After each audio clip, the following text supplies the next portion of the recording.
नमस्कार साथियों। आज से पहले हमने गीता जी के 12वें अध्याय के 9वें श्लोक के बारे में चर्चा की थी, जिसमें कहा गया था कि अभ्यास योगेन ततो मामिक्षाप्तुम धनंजय। अभ्यास योग से मुझे प्राप्त करने की धारणा करो। यदि मुझ में तुम अच्छी तरह से मन को नहीं लगा पाओ, अच्छी तरह से मुझे अपने चित्त में नहीं बिठा पाओ, तो फिर अभ्यास योग के द्वारा मुझे प्राप्त करने की लालसा रखो। आगे 12वें अध्याय के 10वें श्लोक में प्रभु चर्चा करते हैं और कहते हैं, अभ्यासेप्य समर्थो से मत्कर्म परमो भव मदर्थमपि कर्माणि कुर्वन् सिद्धिं वाप्स्यसि। अभ्यास भी होता नहीं तो कर्म कर मेरे लिए, सब सिद्धि होगी कर्म भी मेरे लिए अर्जुन किए। प्रभु कहते हैं कि अगर यहाँ अभ्यासे पद का प्रयोग इससे पहले इस श्लोक में अभ्यास योगेन पद के स्थान पर किया है। ऐसा प्रतीत होता है कि गीता जी की शैली है कि जो पीछे वर्णन किया जा चुका है उसे आगे संक्षेप में समझाया जाता है। तो यहाँ प्रभु ने अभ्यास योगेन पद को ही अभ्यासे पद से दर्शाया है। प्रभु कहते हैं कि अगर अभ्यासेप्य समर्थोसि मत्कर्म परमो भव,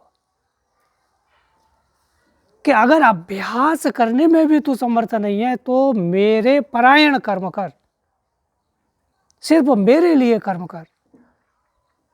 और यदि मेरे लिए तू कर्म करेगा और सारे के सारे कर्म मेरे लिए तेरे होंगे, तो फिर मनुष्य जीवन की प्राप्ति का जो लक्ष्य है, अर्थात मनुष्य जीवन की जो सिद्धि है, अर्थात भगवत प्राप्ति, वो तुझे निश्चित रूप से प्राप्त हो जाएगी। लेकिन यहाँ विचारणीय विषय है कि हमें कर्म करते हुए ये ध्यान रखना है कि जो भी कर्म किए हैं हमने, जो भी मेरे द्वारा मन, इंद्रिय, स्वभाव, चाहे वो किसी भी दृष्टि से कर्म किया जाए, वो सिर्फ स्वयं के सुख के लिए नहीं, मेरे प्रभु के सुख के लिए, मेरे प्रभु का कर्म है। मेरे प्रभु ने मेरी प्रभु की प्रसन्नता के लिए, प्रभु के द्वारा जो मुझे शक्तियाँ प्राप्त हुई हैं, सुनने की, देखने की, बोलने की, करने की, वो सारी की सारी शक्तियाँ मेरे प्रभु की प्रसन्नता के लिए ही हैं। सोचनीय बात है कि अनंत ब्रह्मांडों के नायक, अनंत ब्रह्मांडों के स्वामी प्रभु को हम क्या दे सकते हैं? लेकिन हाँ, सिर्फ प्रभु की प्राप्ति के अलावा मेरे विचार में कुछ शेष रहे ही ना। जो भी मेरे द्वारा किया जाए, मनसा वाचा कर्मणा, मन से, वाणी से, कर्म से, उसका ध्येय, उसका लक्ष्य मात्र प्रभु की प्राप्ति होना चाहिए। और यदि प्रभु की प्राप्ति ही मेरा लक्ष्य होगा, तो हर कर्म मेरा प्रभु की प्राप्ति के लिए बनेगा। और फिर मैं निश्चित रूप से कर्मों के बंधन से, अर्थात पाप और पुण्य से मुक्त हो जाऊंगा। और जब पाप और पुण्य से हमारी मुक्ति होगी, तो सारे के सारे कर्म, पूरा का पूरा जीवन मेरा प्रभु की प्राप्ति के लिए ही होगा। और अंततो गत्वा मनुष्य जन्म प्राप्ति का जो लक्ष्य है, जिस हेतु हमें मनुष्य जन्म प्राप्त हुआ है, अर्थात भगवत प्राप्ति, उस सिद्धि को हम प्राप्त हो जाएंगे। लेकिन ध्यान करने योग्य बात यही है कि जो भी कर्म हो मात्र दिखावे के लिए ना हो,